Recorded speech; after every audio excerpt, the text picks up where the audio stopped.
starting a series on the comprehensive adjective map. And last week, I wanted to just introduce you guys to the overall process of how you do it. So you can actually experience what it's like to do adjective mapping. Hopefully that would give you a greater appreciation for the thought that goes into the placement of an adjective. But most importantly, I wanted to have it give you guys a real appreciation for the scope of human attitudes, beliefs, behaviors, values that get scattered all over that change grid, so that we can with confidence say that there's a spot on the change grid for every single behavior a human could ever display. Functional, dysfunctional, angelic or demonic, it doesn't really matter. There is a place on the change grid that that will explain why that's happening, why that combination of perceptions leads you to a particular behavior. So that's the real goal of the adjective map. And then I guess last thing I'll say is that I want you guys to appreciate subtleties between one coordinate pair and its neighbor coordinate pair in any direction you care to go. So hopefully we set that groundwork last time around. Am I right about that? Do you guys have questions about what we did Sure. last time? Or yeah, Mhm. yeah, okay. No, Yeah, there's a lot to it, is the whole point. And so now I want to get into you guys actually doing adjective mapping. And so I thought it would be useful to you guys to kind of understand where the change grade actually came from. So I wanted to share with you guys the merging of brilliance.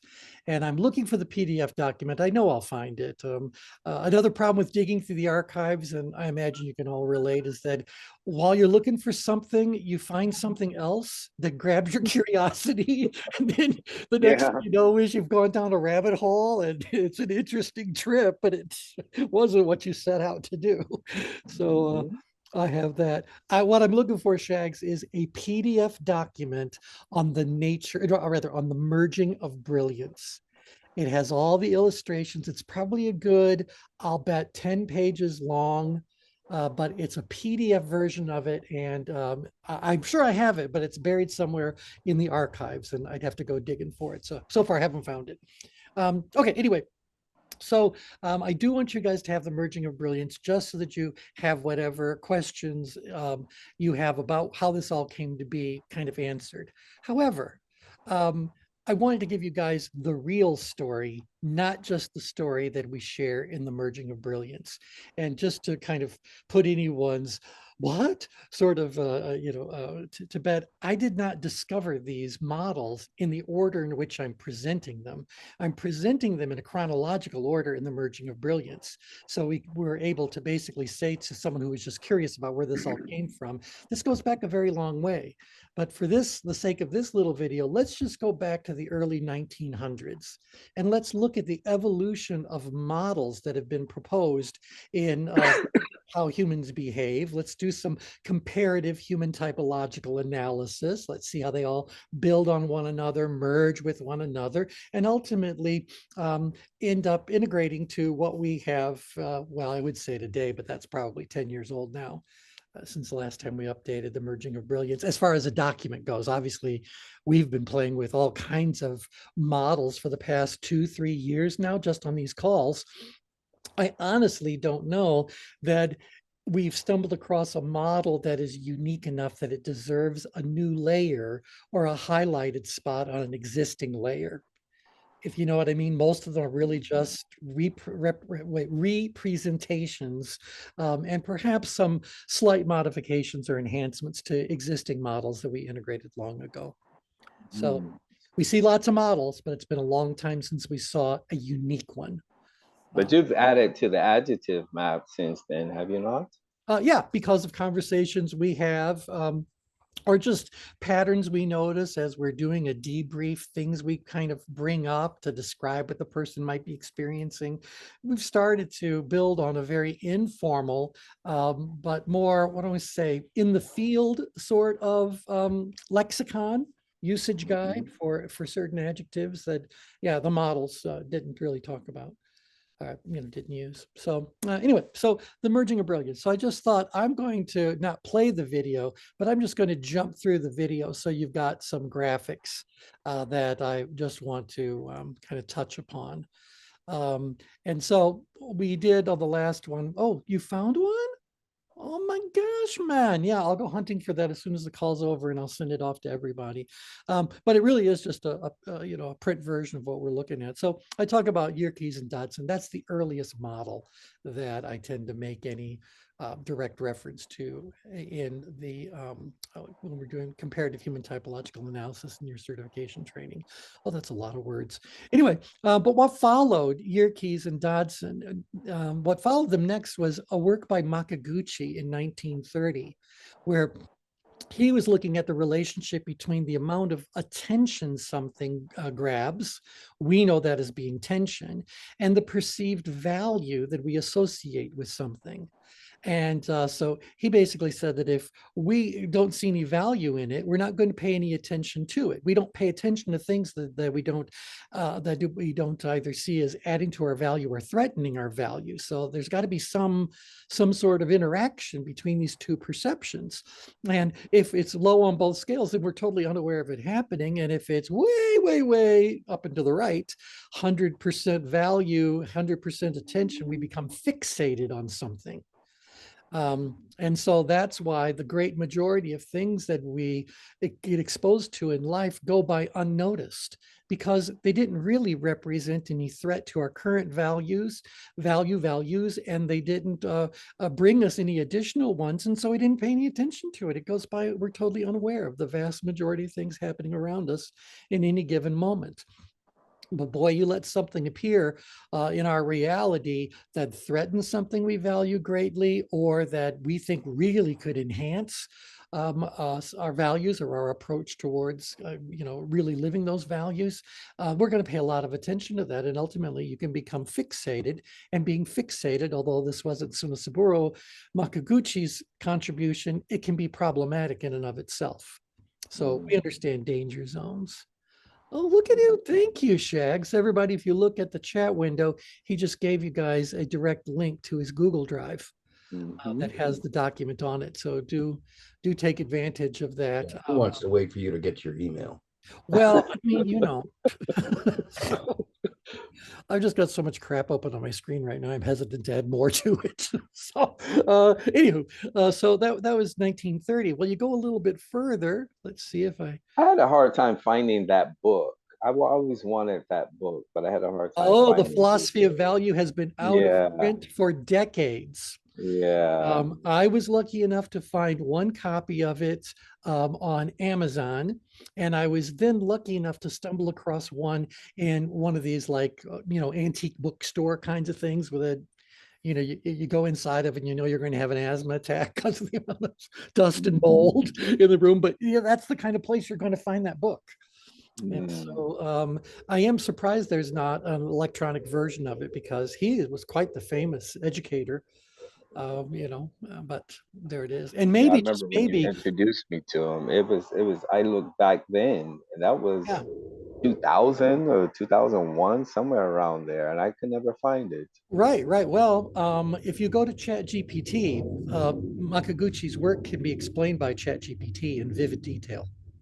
Oh, So nice. somehow or another, it's in ChatGPT's corpus of what if knowledge base, whatever they refer to that whole collection they've got. But Interesting. yeah, it's fully aware of it, and so you can do that. But yeah, finding the copy, good luck. Then we come to, what was this one? The 1949, 1930. Yeah, I guess 1949, Maruzzi and Magoon. Um, they were the ones that proposed the reticular activating system, and talking about a certain amount of activity in the RAS.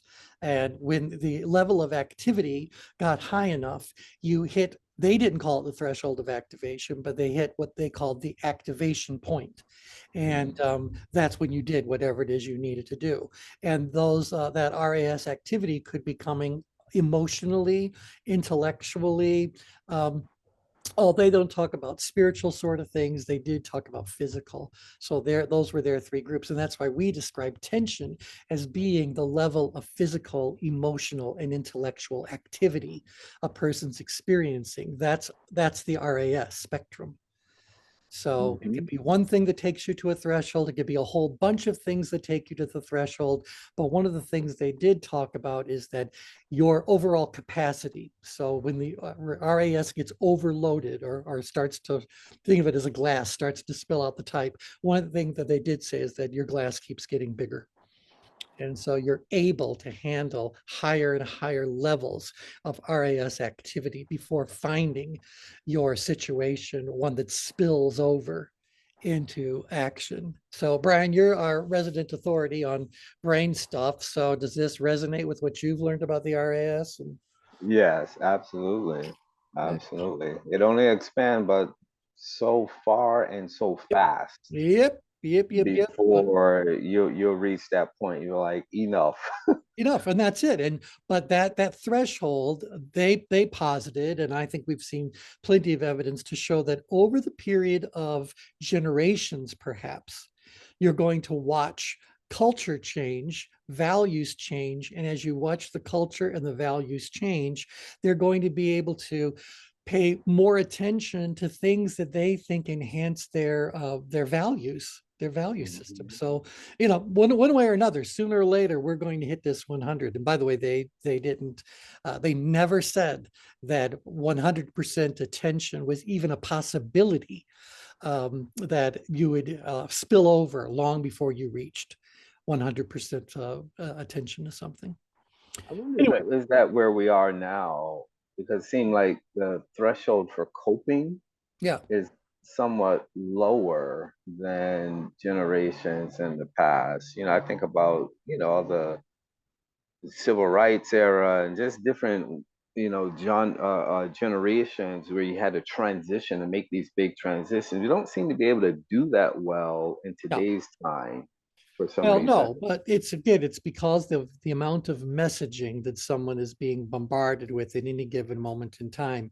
And so I think to really appreciate the power of a human to adapt to its environment, think for a moment about an early settler to what wasn't even called the United States yet. So think of some of the earliest settlers.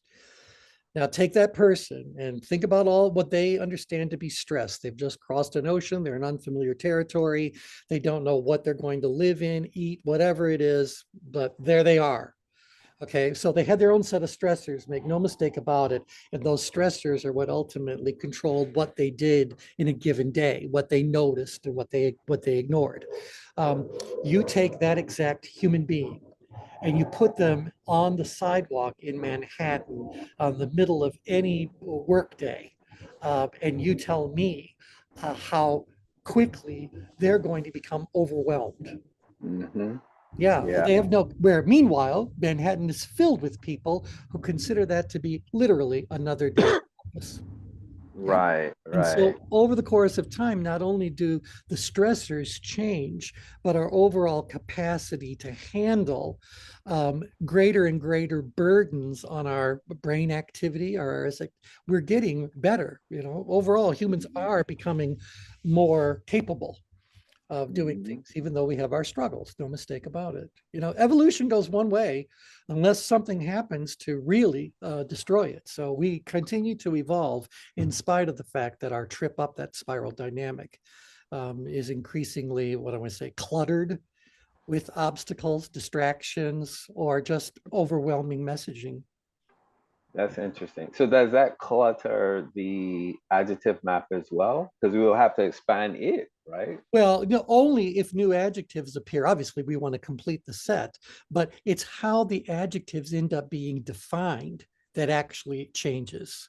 Got Our it. language is probably going to continue using a word for, you know, ever. In fact, I was listening to NPR yesterday and they were talking to this person who's part of the Oxford English Dictionary because they just released what the word of the year was, and a lot of the you know, finalists. I don't know if you guys saw that or read about it, but the word of the year is Riz. And that comes from there's common vernacular talking about someone having charisma. And so if you don't have any riz, then you're not going to do blah, blah, blah, blah, blah. So it's become a very apparently frequently used word among our modern culture. And I have never heard of the word, but the runner up was prompt. So, and it's all because of artificial intelligence. The word prompt has Mm, been in the dictionary forever and then some, but it's just considered to be part of the pile. Well, in the past year, the usage of the word prompt has become far more, I guess frequency is what they're watching. They're probably scanning internet databases, articles, mhm. media, finding references to words to doing it. But anyway, one of the things they said is that once a word goes into the Oxford Dictionary, it never is removed, ever. That's why it keeps getting bigger and bigger and bigger and bigger and bigger. So, Wow. yeah, so my point is utilization may change, in which case we would try to be updating the adjective map, but inside of a multi-generational scope, we're probably going to watch definitions of the adjectives change before the adjectives themselves would change. Got it. Yeah, there's probably a lot more information about adjective mapping than any of you really cared to know, but ultimately, I mean, face it, that's what we're really trying to do. We're saying, like, it's great we've got all these models, but we want to merge all these models together. And when you merge them all together and you let them just reduce themselves to their essentials ends up being a bunch of descriptive, adjectives based on what's going on in the perceptions of someone's mind. I don't need to Mhm. see all the layers if the map all by itself does the job. So, Right. yeah. Okay, anywho, let's kind of go beyond this. So that's where the threshold of activation would have come from. Then James Easterbrook in 1959, he talked about cue utilization theory. So cue utilization, these are sensory inputs. So things you see, hear, smell, taste, notice, detect, I think, in a non-organ specific kinds of way, but energies you pick up on. How effective are you at using those cues to understand what's going on and what needs to be done? And he compared that to your perceptions of readiness. And he said that optimum cue utilization occurs when perceived readiness is moderate. So there's a range here. That would very much resonate with what Yerkes and Dodson said about productivity versus sensory arousal. Now, you look over here and they said, so really then what we can be looking at is what are the perceived demands a person is being placed under and what are their perceived capabilities? Now, are you guys seeing challenge versus ability right there? Mhm. So they said low to high, whatever, and their diagram basically said this: if you perceive yourself as having high capability in a low demand situation, you're going to think it's easy. Up here, you're going to think it's difficult. And right here, you're ready to go. So this really simple concept is what granted them a PhD. So I'm going like, okay, fine, whatever. But nevertheless, that's 1959, 2 years after I was born. That's when this first appeared in what my research was able to show. Okay. Yeah. You guys finding this interesting? Yeah. Yes. I Very, mean, feel free to very. ask questions. Just want to see what's going on. Now, again, I want to remind you as I'm flipping through these, do you imagine that Easterbrook, when he was talking about easy, came up with a whole mess of adjectives that he was using in his descriptions? And Mhm. when he's talking about difficult, he didn't just say, and when you're up here, things are difficult. No, you got to believe he's fleshed it out. So people are going to feel perhaps confused about what's going on. They may not know what direction to go and when to go it. They could be struggling. They could be, get it? And then you got to believe he described readiness using a lot of words other than just plain readiness. So, and looking at this one for cue utilization, if my readiness is very low, ability is very low, but cue utilization, which would map to tension, is quite high. Where does that put me? Where does this put me? And so you just look at the adjectives, and that's where the adjective map starts really coming together. The readiness zone looks like flow. The readiness flow is a line, a specific line that travels all the way through here. And lo and behold, we'll be getting to that as we flip our way through this because it's date dependent. And Csikszentmihalyi didn't publish that until the 80s. So we still got 20 years to look at for this evolution. And I think another reason why I like to do this is because we seem to credit certain people with this brilliant realization. But if you start doing a little bit of background work and you didn't take all that much, you start to realize, nah, their stuff was based on somebody else's stuff. And yeah, they did something, you know, creative and expansive and all that with it. So thank you very much. But no, you don't get full credit. So this is a merging of brilliance. We need to acknowledge a lot of people, past, present, and future, who are contributing to this overall understanding. Call me crazy, but I want an inclusive map.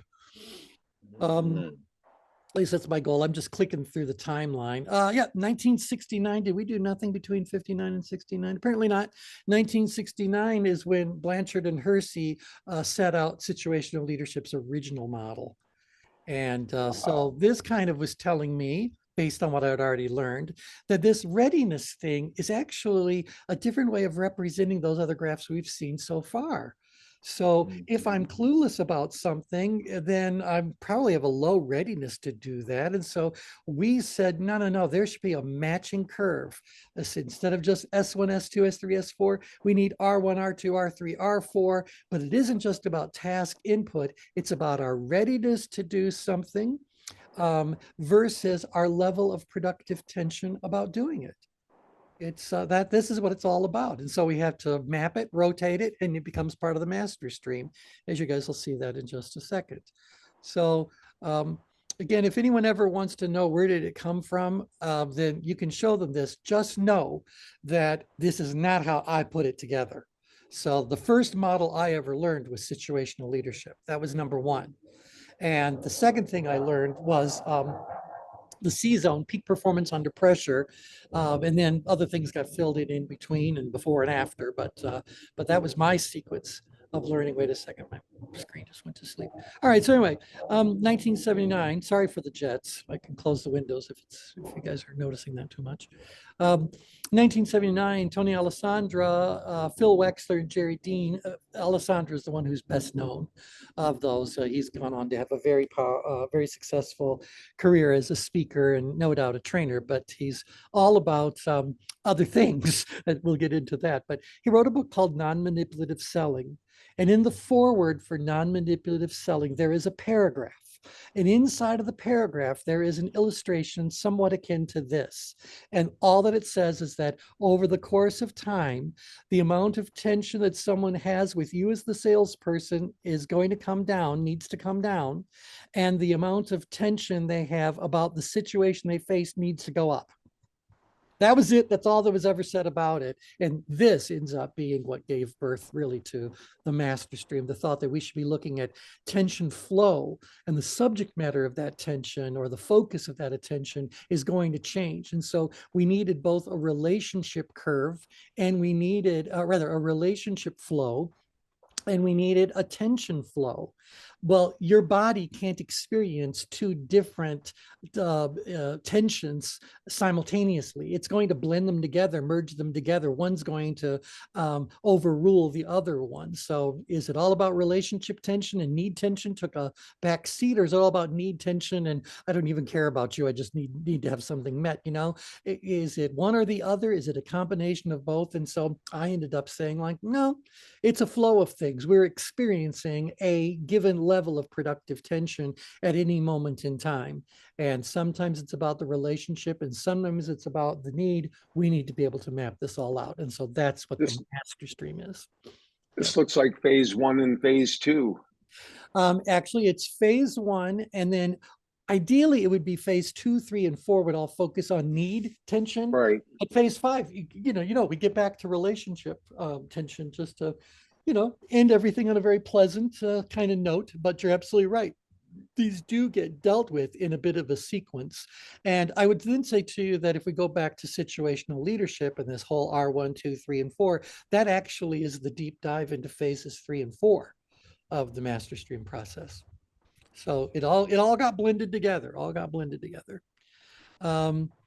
By the way, I've let most of these people over time know that I've created this thing that blends it all together, and quite literally, none of them have ever found any interest in it. So I don't know why that is, but they just plain they just didn't. I mean, they got their own thing, when they're doing something very direct and simple, and I'm doing something that's way above whatever anybody needs. If I'm being honest about it, most of this is just because we happen to find it interesting. So.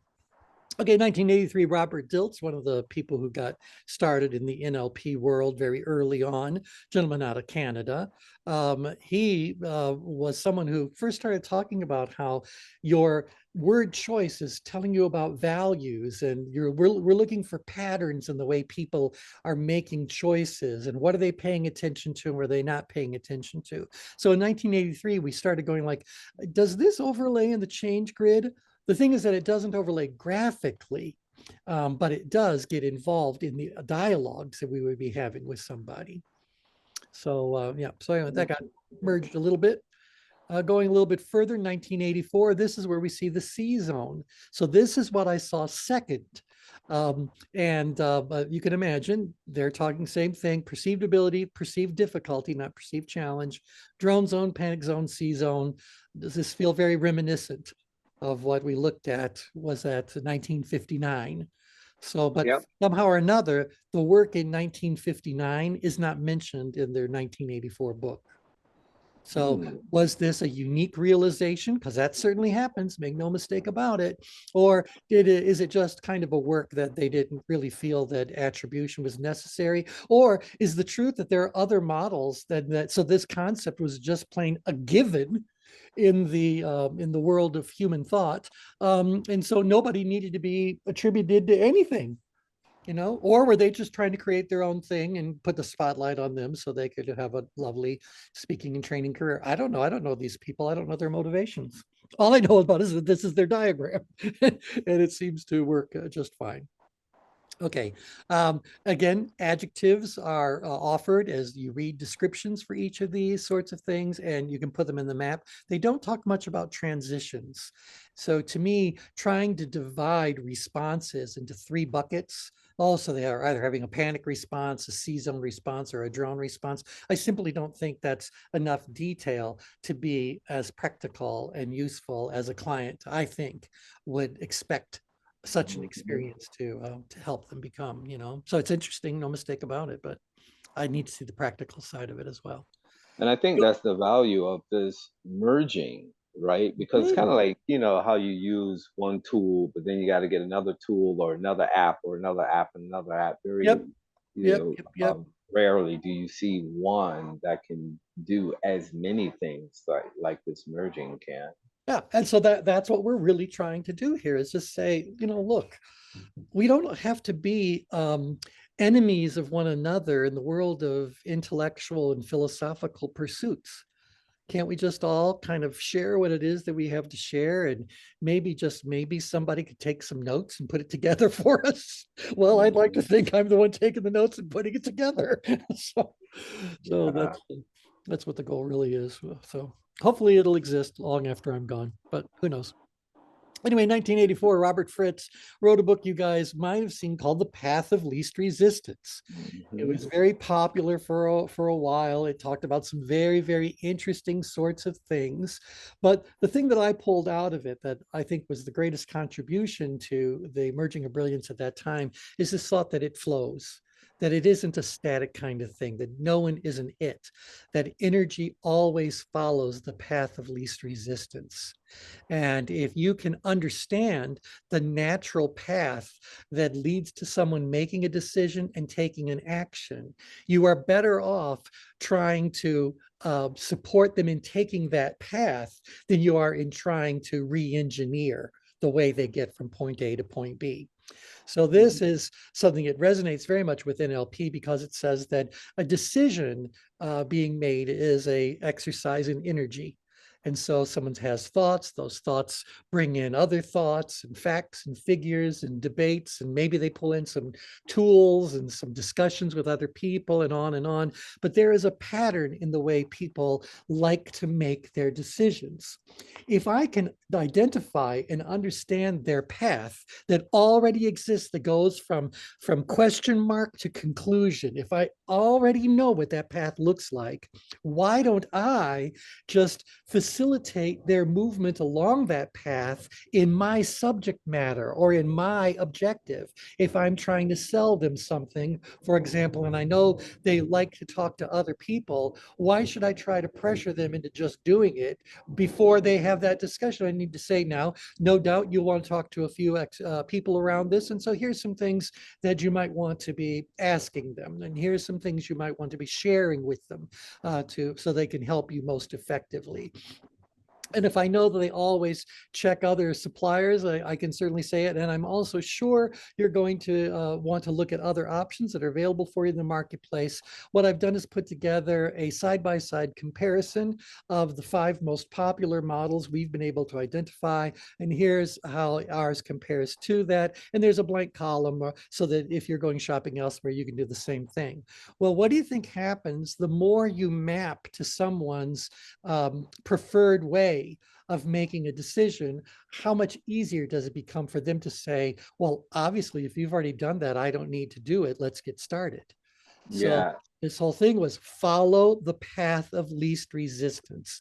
It's always there. Energy always follows a path of least resistance, regardless of how we're looking at that energy. Now, the other thing that this means to me is that for every single behavior we might want a human to do, there is a place that already exists. That destination already exists. The only question is, what is the path that takes people to that outcome? And now let's map things to that path. Well, this is where people started doing things like job modeling, where we would shadow somebody. We want them to see this is the path that we know works. And that's why for a long time, people visualizing things in sports performance got a lot of attention, that a lot of times the athletes, like a basketball player, will envision the distance, the dribbles, the toss, the whatever it happens to be. And if they can explain to another person what their thoughts are, what their beliefs are, what their attitudes are, their mindset, the more accurately we can model for them in words and in specific behaviors, ideal behavior, the ideal outcome rather, the easier it is for them to do that. So you guys all been involved in that one way or another, about the thought that there's a right way to map things? Yeah, I think in NLP you would call this rapport, right?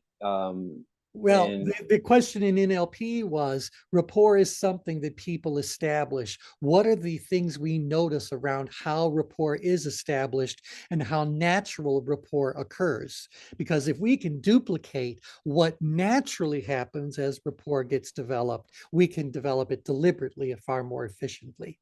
So it's just, right. rapport was just one of the many, many things that they talked about being able to map.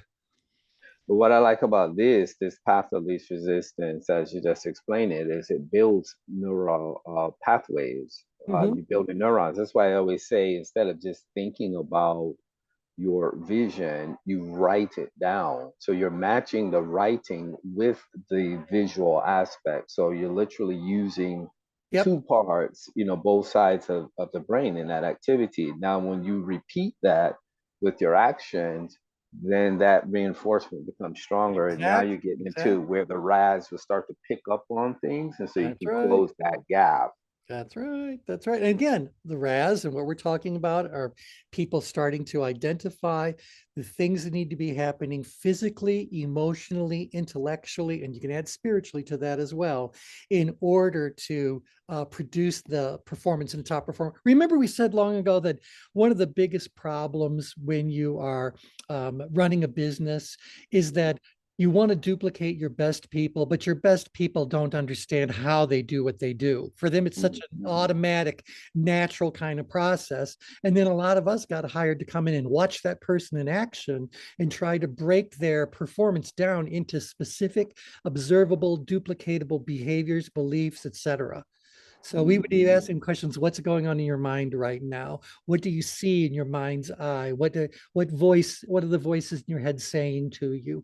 We needed to extract all of that information so that we could say, this is the path of least resistance. What's going on? Okay, so obviously people built a whole career around just this one little slide. And so, but we wanted to integrate just to say, when it comes to how we go about managing tension, we got to know where you're starting from, and we got to know the ideal location or where you're trying to go. Once we know where those two things are, then we can then create a set of change grid maneuvers that are going to impact your attitudes, your beliefs, behaviors, and maybe even some things on the spiritual side of things that's going to help you get to the desired outcome far more easily, far more quickly. Okay, interesting. Very, very. All right, so let's click a little bit further. You'll also find that in 1984, I put together the first of the true merging of brilliance. And this shows where each of these models overlays. I know it looks like hamburgers in a bun, but a lot of these things were just about the change grid. And I'm sorry, you know, obviously the resolution is super poor for what I'm showing you guys right now, but I wanted to zoom in a little bit. Hopefully you can see it better in the document that Shags provided you a link to. But all these other models, and that's why I created a graphic for each one of them, so I could show all these different models have all been integrated into the change grid and brought us to our understanding of the change grid as we know it right now. And so, yeah, we need to rotate them, or we need to do a little bit of a flip and that, but nevertheless, they're all there. Now, when we get to things like Tony Alessandro's idea, and I don't know where he got it from, honestly, about relationship tension and task tension and how things are affected over time. We got to some situational leadership idea here about how we have to be able to titrate the amount of information and support we're giving someone as they progress through their own developmental levels. So this was all integrated, and that NLP and this path of least resistance were governing the entire change process right there. The understanding of language patterns, understanding existing structures, and that can help us get someone to the desired situation far more readily. So that was the first merging of brilliance. Thoughts? Interesting? Not so much? Very interesting. I notice there's what's not shown here because we're going to add more models to it. So we work our way through this. Starting in 1985, we stumbled across Edward de Bono's work. Just a second, got to go back. Edward de Bono's work in 6 Thinking Hats. And basically, he was talking about creative thinking and said that as you're getting people together in any kind of a creative thinking sort of a process, it would behoove you to have everyone put on all 6 of these different thinking hats. So they're thinking about it from different angles. So white was all about facts and figures, concrete stuff, and black was about obstacles and problems, and red was about feelings, and yellow was about the sunshine and solutions, and blue was all about staying detached and control. I don't even know if those things came from his actual work or that stuff we've just kind of said about these all along. But he proposed this, and I said, well, it's 6 different ways of using one's hat or using one's mind. Each one of those ways of using one's mind probably involves a different level of tension, a different level of focus. And so what level of tension resonates with each of these different ways of using our brain? And then does that help me as I'm working my way through the master stream to sequence my questions more effectively and to sequence my feedback more effectively so that it can be more readily absorbed, acted upon, etc. So I want to put 6 thinking hats into some sort of a more active kind of dynamic. Okay, questions about 6 thinking hats?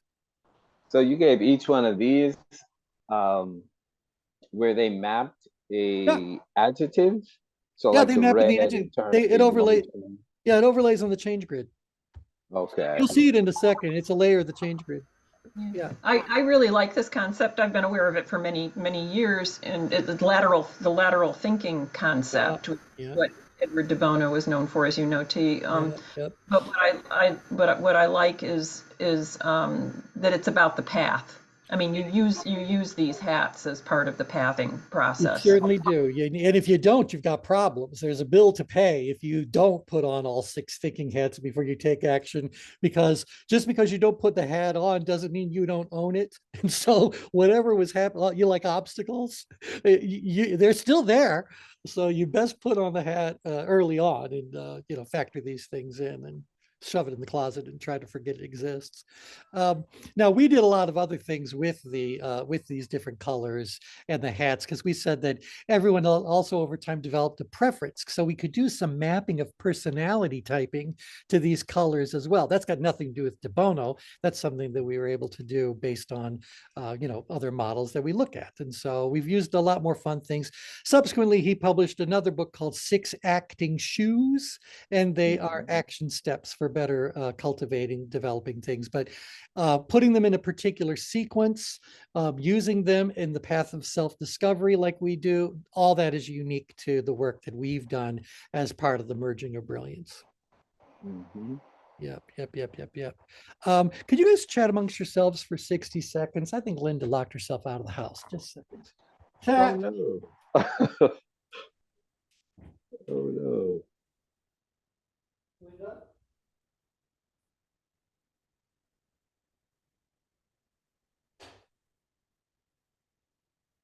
Thank you. Oh, hi. I don't know about the rest of you, but I find the path to self-discovery to be one of my most powerful tools. Yes, exactly. Exactly. I gave it to my client in New York, and he used it to prepare his offsite. I've used it a lot for strategic planning. I think it's a really straightforward, easily understood model that can be used by anybody, business, nonprofits. It's particularly useful, I think, for nonprofits who want a clear, simple model to work with. Yeah. I really like it, and I mean, also it's very useful in coaching. But I think it's great for group facilitation. Yep.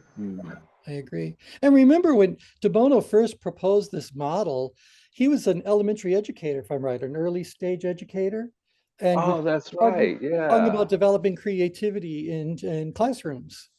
that's And right. I think his Yeah. methodology was actually plugged in place in the Italian school system rather extensively. But probably about creative thinking. Kathy, do you know? Was it about lateral thinking or creative thinking?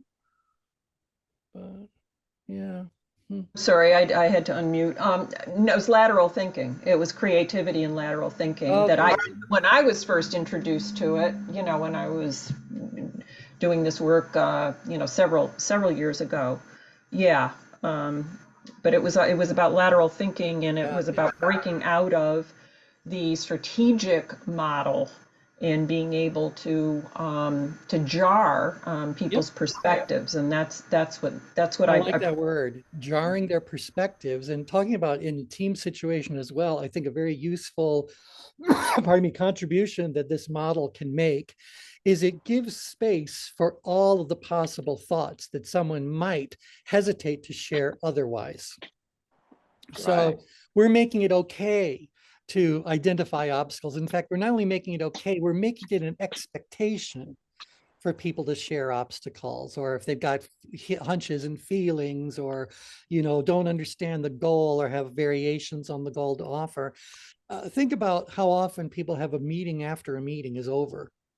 They had thoughts, they just chose not to share them. Why didn't they share them? Because there either wasn't a space to share them, or for some reason they were reluctant to share it. And this makes this, I think it normalizes diversity in thinking. And as Kathy pointed out, ultimately it's going to help them make better decisions anyway.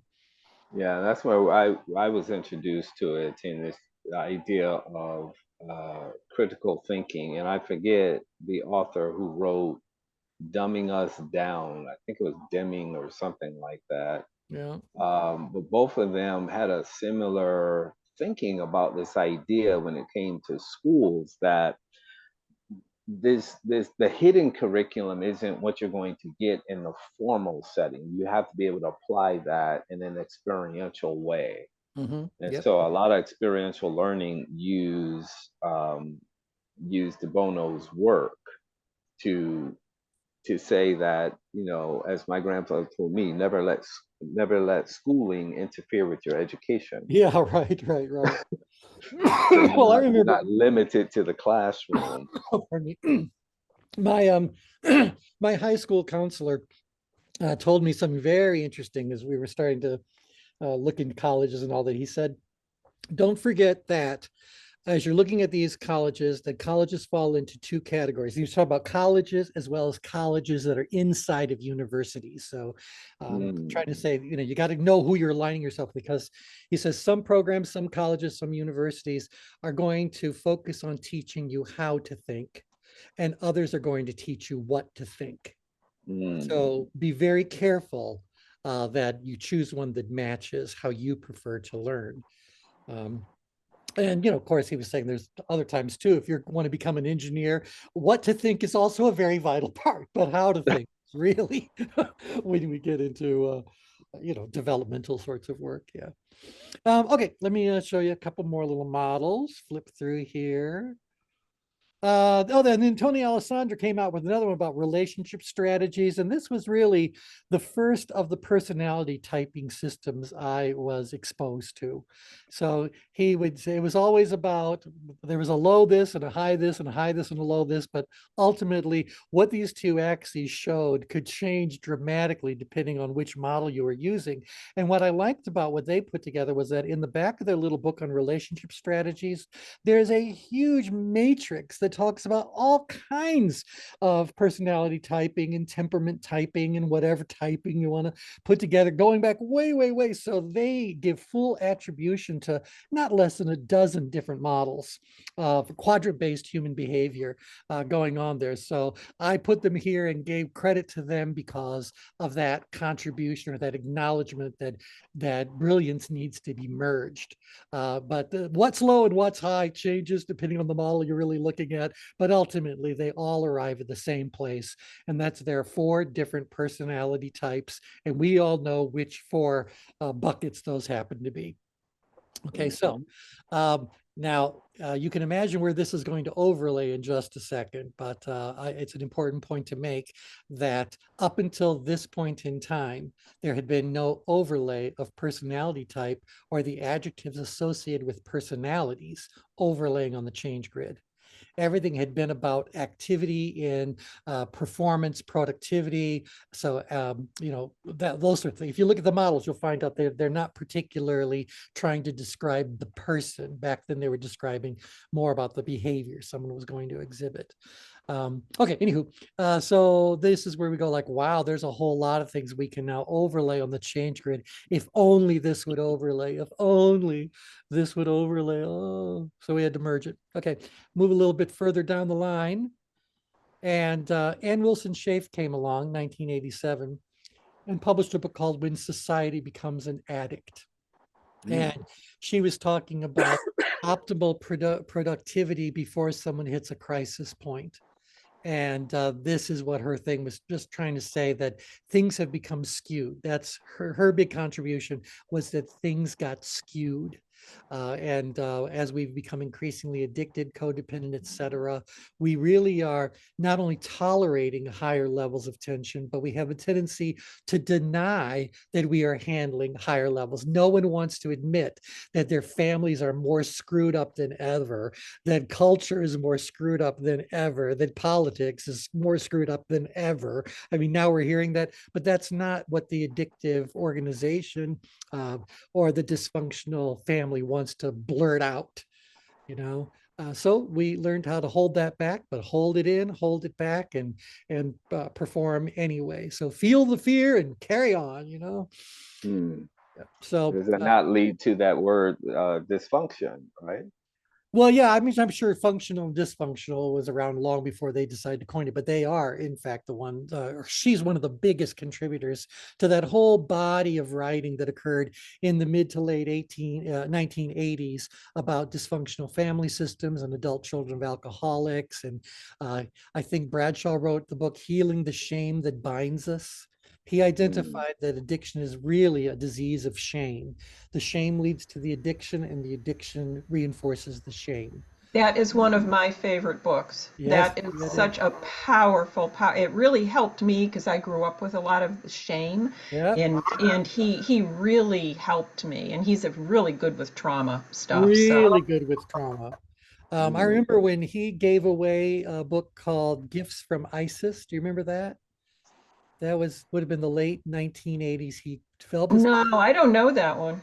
Yeah, it was a giveaway because it's kind of was setting, I think, the stage for, he wanted to move into more of a psycho-spiritual kind of practice because he ended up becoming, I think, one of the biggest names in the world of healing from addictions and codependence and all that sort of stuff. He earned his spot the hard way.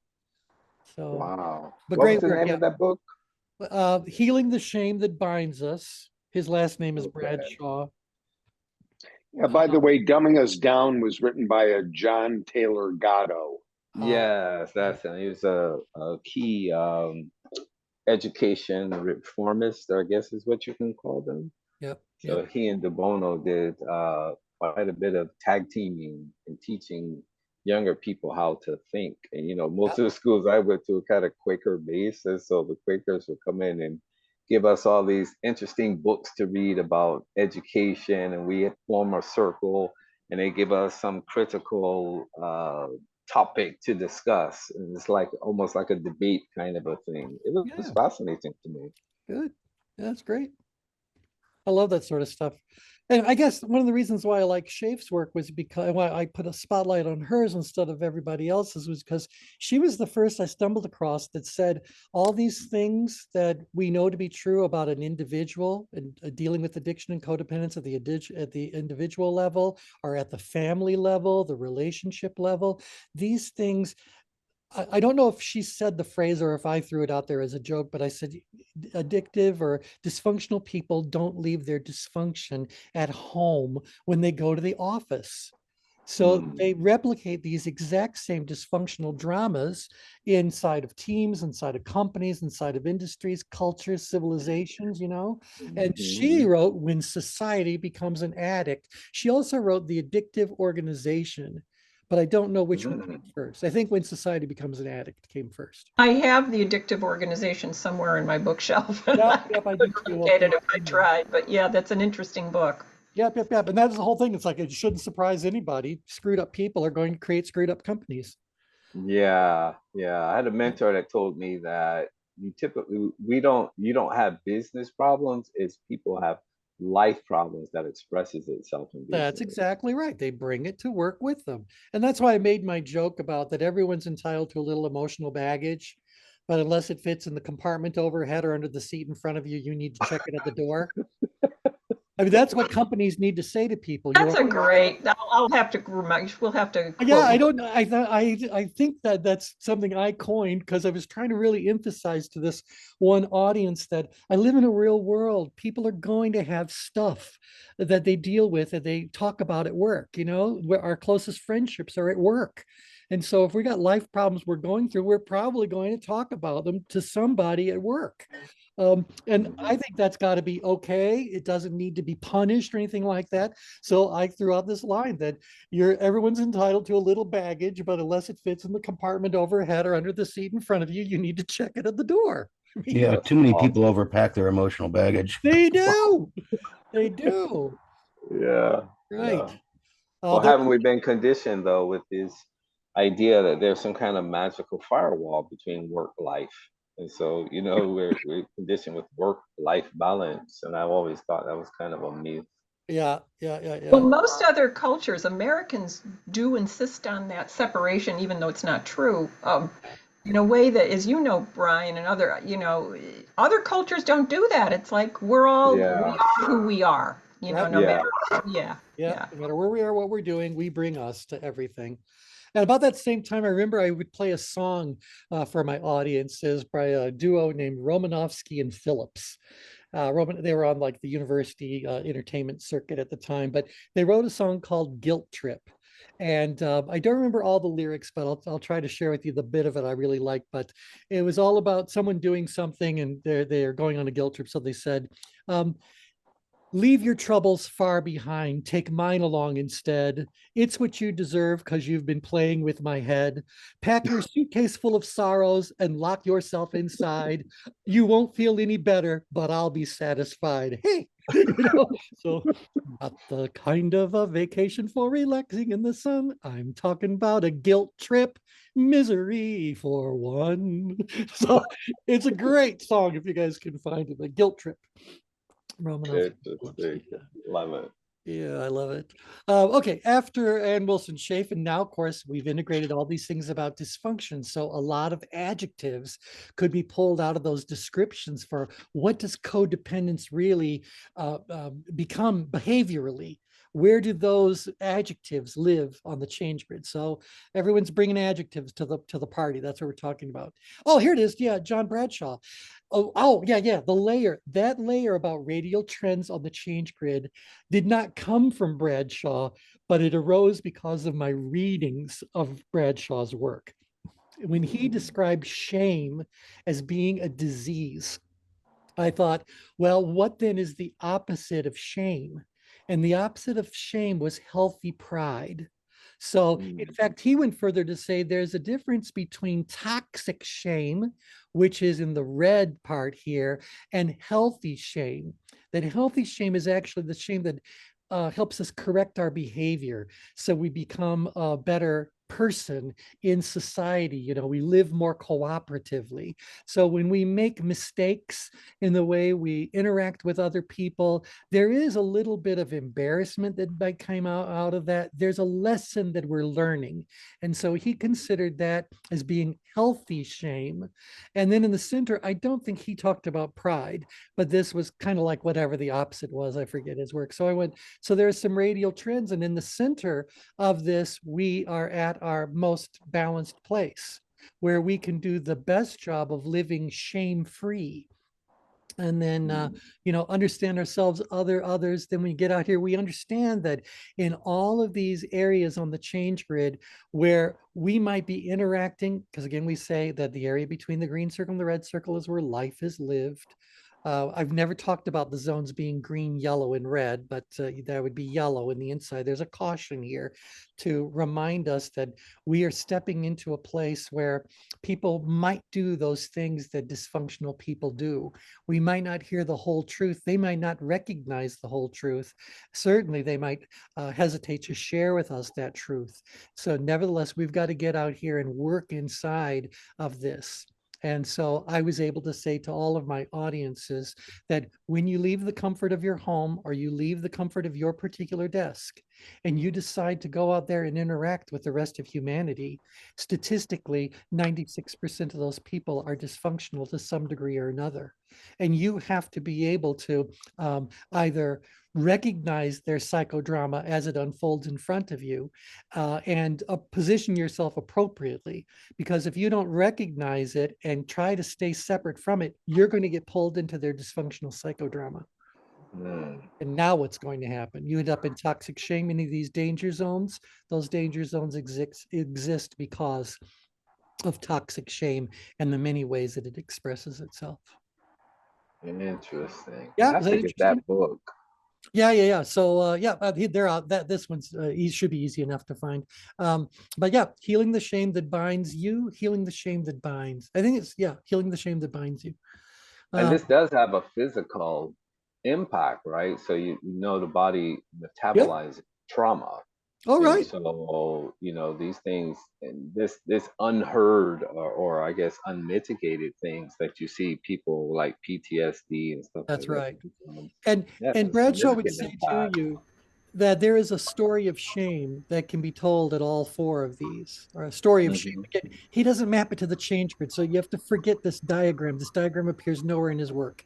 He just talks about moving from toxic shame, healthy shame into, and I don't remember what he calls the absence of shame.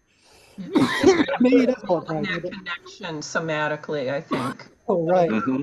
Yeah. Right. We're the ones who said when you overlay this concept, it's going to hold true on every diameter you could draw. So the full radius is going to play out.